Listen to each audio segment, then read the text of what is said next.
नमस्कार दोस्तों। कहते हैं कि इस संसार में कुछ जगहें ऐसी हैं जो रहस्यों से भरी हुई है। ऐसी जगहें जहां विज्ञान के नियम थम जाते हैं और आस्था अपनी चरम सीमा पर होती है। ऐसी ही एक जगह है जगन्नाथपुरी। जगन्नाथपुरी ओडिशा का एक छोटा सा शहर, लेकिन आस्था और इतिहास का इतना बड़ा केंद्र है कि इसकी तुलना किसी से नहीं की जा सकती। यहाँ स्थित भगवान जगन्नाथ का मंदिर, लेकिन यह सिर्फ एक मंदिर नहीं है, यह एक रहस्य है, एक पहेली है जिसे आज तक कोई पूरी तरह समझ नहीं पाया। इस मंदिर के कई रहस्य हैं, जैसे मंदिर के शिखर पर लहराता हुआ ध्वज जो हमेशा हवा के विपरीत दिशा में लहराता है, या फिर रसोई घर में हर दिन एक समान मात्रा में प्रसाद बनता है और वह कभी कम या ज्यादा नहीं होता, भले ही भक्तों की संख्या कितनी ही बदल जाए। लेकिन इस कहानी का केंद्र बिंदु है जगन्नाथ जी की मूर्ति। क्या आपने कभी सोचा है कि जगन्नाथ जी की मूर्ति लकड़ी की क्यों होती है? और सबसे महत्वपूर्ण बात, हर 12 साल में इसे बदला क्यों जाता है? यह प्रक्रिया नवकलेवर कहलाती है। कहते हैं यह प्रक्रिया रात के अंधेरे में होती है और इसे सिर्फ चुने हुए पुजारी ही अंजाम दे सकते हैं। इस प्रक्रिया में सबसे रहस्यमय हिस्सा है ब्रह्म तत्व का। यह एक दिव्य शक्ति है जो पुरानी मूर्ति से निकालकर नई मूर्ति में स्थापित की जाती है। लेकिन यह कैसे होता है? ब्रह्म तत्व क्या है, इसे आज तक किसी ने नहीं देखा।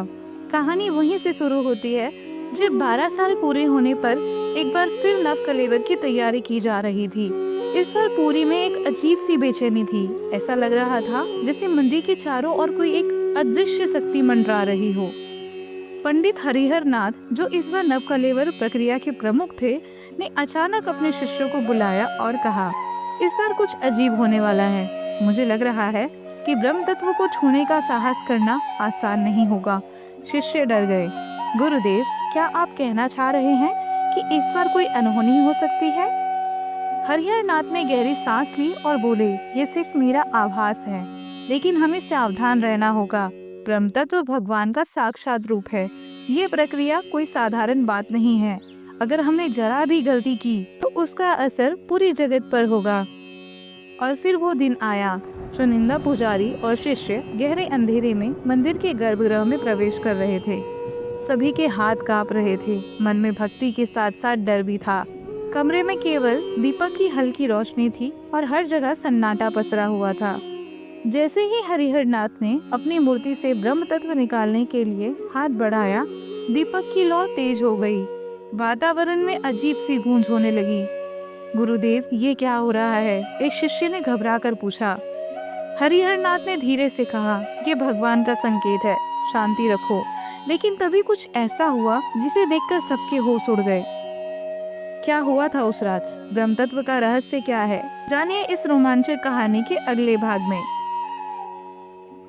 उस रात मंदिर के गर्भगृह में सब कुछ असामान्य हो गया था। दीपक की लौ नाचने लगी और वातावरण में अचानक ठंडक बढ़ गई। हरिहर नाथ ने अपना हाथ रोक लिया। उन्होंने पीछे मुड़कर शिष्यों की ओर देखा। सभी के चेहरे पर डर साफ झलक रहा था। गुरुदेव, ये कोई शुभ संकेत नहीं लगता। हमें यहाँ से बाहर चलना चाहिए, एक युवा शिष्य ने कांपते हुए कहा। हरिहर नाथ ने गहरी सांस ली और बोले, ये भगवान का परीक्षण है। अगर हम इसे छोड़कर गए तो ये हमारी भक्ति की हार होगी। उन्होंने हिम्मत जुटाई और ब्रह्म तत्व के स्थान पर अपने हाथ बढ़ाए। जैसे ही उनकी उंगलियां उस जगह पहुंची, एक अद्भुत चमकदार प्रकाश गर्भगृह में फैल गया। प्रकाश इतना तीव्र था कि किसी की आंखें नहीं खुल रही थी। अचानक गर्भगृह में एक गंभीर और गूंजती हुई आवाज सुनाई दी, जो ब्रह्म तत्व को छूने का साहस करेगा उसे अपने मन और आत्मा को शुद्ध करना होगा, वरना परिणाम घातक हो सकते हैं। हरिहर नाथ ने अपनी आंखें बंद की और भगवान से प्रार्थना की, हे जगन्नाथ, अगर मेरी भक्ति सच्ची है तो मुझे ये दिव्य कार्य करने का अधिकार दे। आवाज शांत हो गई। धीरे धीरे प्रकाश भी कम होने लगा। जैसे ही हरिहर नाथ ने ब्रह्म तत्व को छुआ, उनके चेहरे पर अजीब सा भाव आ गया। यह ना तो डर था और ना ही उत्साह, बल्कि एक अद्भुत अनुभव। उन्होंने धीरे धीरे उस तत्व को उठाया और उसे नई मूर्ति में स्थापित करने लगे। लेकिन तभी एक शिष्य ने घबराकर चिल्लाया, गुरुदेव, मूर्ति के पीछे कुछ हलचल हो रही है। सबने देखा, पुरानी मूर्ति हिल रही थी। ऐसा लग रहा था जैसे उसमें कोई जीवित शक्ति समा गई हो। गर्भगृह के बाहर खड़े लोग भी इस घटना को महसूस कर रहे थे। मंदिर की दीवारें हल्की हल्की कांपने लगी। हरिहर नाथ ने शिष्यों को शांत रहने का संकेत किया और अपनी प्रक्रिया को पूरा करने में लग गए। लेकिन जैसे ही ब्रह्म तत्व नई मूर्ति में स्थापित हुई, एक तेज गर्जना हुई। मंदिर के बाहर मौजूद लोग यह देखकर चौंक गए कि शिखर पर लगा ध्वज अचानक खुद ब खुद गिर गया। ये घटना पुरी के इतिहास में पहले कभी नहीं हुई थी। हरिहर नाथ ने तुरंत समझ लिया कि कुछ तो गड़बड़ है। ये भगवान का संकेत है, हमें कुछ ऐसा करना होगा जो अब तक किसी ने नहीं किया।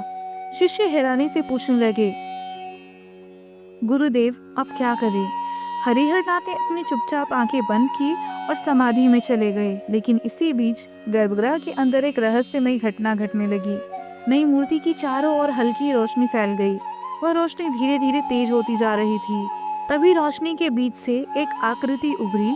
ये आकृति मानवीय नहीं थी। उसका शरीर रोशनी से बना हुआ था और वह हवा में तैर रही थी। आकृति ने गंभीर स्वर में कहा, ये ब्रह्म तत्व किसी साधारण व्यक्ति के लिए नहीं है।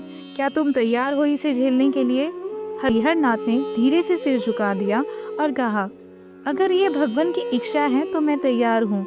ये कहते ही वह आकृति धीरे धीरे हरिहर नाथ की ओर बढ़ी। जैसे ही वह आकृति उनके करीब आई, गर्भगृह के दरवाजे अपने आप बंद हो गए। बाहर खड़े शिष्य ये देखकर घबरा गए। एक शिष्य ने डरकर कहा, गुरुदेव अंदर बंद हो गए हैं, अब क्या होगा? लेकिन अंदर क्या हुआ यह कोई नहीं जान पाया। सुबह जब गर्भगृह का दरवाजा खोला गया तो वह हरिहर नाथ नहीं थे। नई मूर्ति स्थापित हो चुकी थी और ब्रह्म तत्व अपनी जगह पर नहीं था। ब्रह्म तत्व अपनी जगह पर था, लेकिन हरिहर नाथ का कोई निशान नहीं था। शिष्य और पुजारी सभी स्तंभ थे। गुरुदेव कहाँ गए? तभी मंदिर के शिखर पर लगा ध्वज भी फिर से अपने आप लहराने लगा। ऐसे लग रहा था जैसे कोई दिव्य शक्ति वहाँ उपस्थित हो। पुरी के लोग आज भी इस घटना को याद करते हैं। कोई कहता है हरिहर नाथ भगवान जगन्नाथ में समा गए, कोई कहता है वह ब्रह्म तत्व के साथ अमर हो गए। लेकिन सच्चाई क्या थी, ये आज तक कोई नहीं जान पाया। क्या यह भगवान का चमत्कार था या फिर कुछ और? इस रहस्य को कोई कभी सुलझा पाएगा या नहीं, यह रहस्य हमेशा के लिए अंधकार में डूबा रहेगा।